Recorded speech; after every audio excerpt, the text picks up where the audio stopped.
I have a recharged battery in my mouse, and we're moving on to Angel and Devil. Now, overall, these were quite successful, and the TAs did a great job of guiding those who needed it through specific things that weren't working. And there are subjective things one could say about what does and what doesn't work in terms of, say, animation, timing, elements, and so on. I'm not going to focus as much on those here. And I just wanted to call out a few things that I would notice really in the pro comping area. So one that I didn't see called out, but was really consistently through a lot of these, was just consistency of edges. So I'm going to pick on these feet right here. Notice how hard the edge is around here. Now I know that this needed a brute force mat, because remember I had to do that too. But there's all this nice softness around the feathers. Not only that, but the hand is at the equivalent depth. Now I know the angel's magical, but we can see about where the angel's placed. So just kind of in front of her.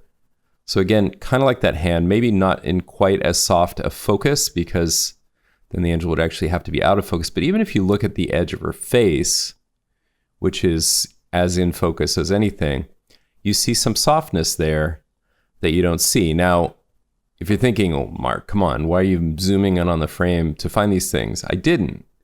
With a trained eye, I noticed this right away, and I noticed it on a lot of these. And for me, it's like I can't quite relax watching the shot because that is standing out so much, and it's just not comping in. And it's a case where people might think, oh, it needs some light wrap or it needs something else.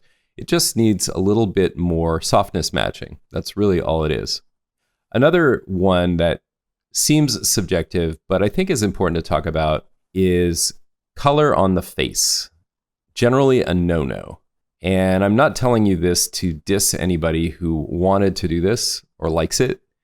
I'm just saying in general with professional projects, as soon as you do a color effect, and yeah, she's waving the wand in front of her face, but I'm talking over here where there's all this kind of red animation going on. It's subtle, but generally I have this instinct. It's kind of like changing somebody's logo color.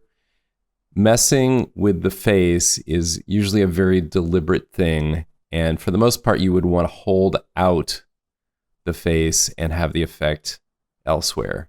I'm not saying you have to.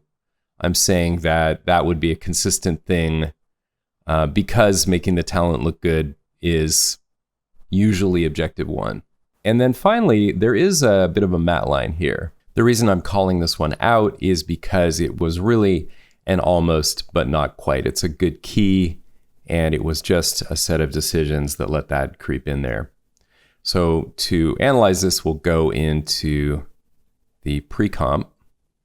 We are at 800% resolution here, and in this pre-comp against black, it's not even as easy to see the matte line, so it's simple to think this would have escaped attention. The setup here is great. Without going through the whole comp, the culprit is in this edge matte, and that was the first place I guessed, so that's great organization. The Uber key tells me that the controls are set great. There's intermediate results under the view. There is a screen balance setting. There's a clip black and clip white settings that are 70 apart, so those are good. Those are good settings. And then we have key cleaner in here.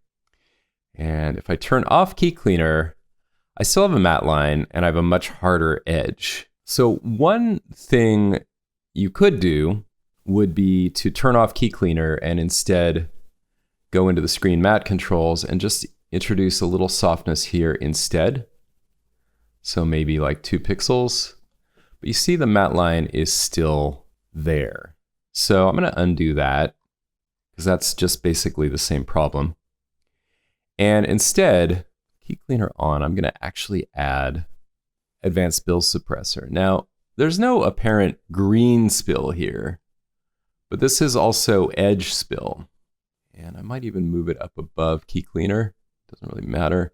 There's still a bit of a matte line there, but it is definitely less. And that's just at the standard setting. And then under key cleaner, what I would do, I could mess with the edge radius, but I think the amount of softness is good. I'm just going to change the alpha contrast here. And that is getting rid of the residual matte line.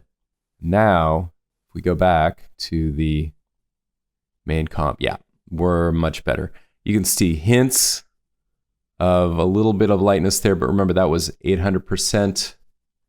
That's 200. And that is 100%, 200, so no matte line anymore. So those are the things that stuck out to me that I didn't see getting caught in the reviews. The reviews I think were great, and I hope you found them helpful in terms of any actual technical problems that you guys got into. Nice work.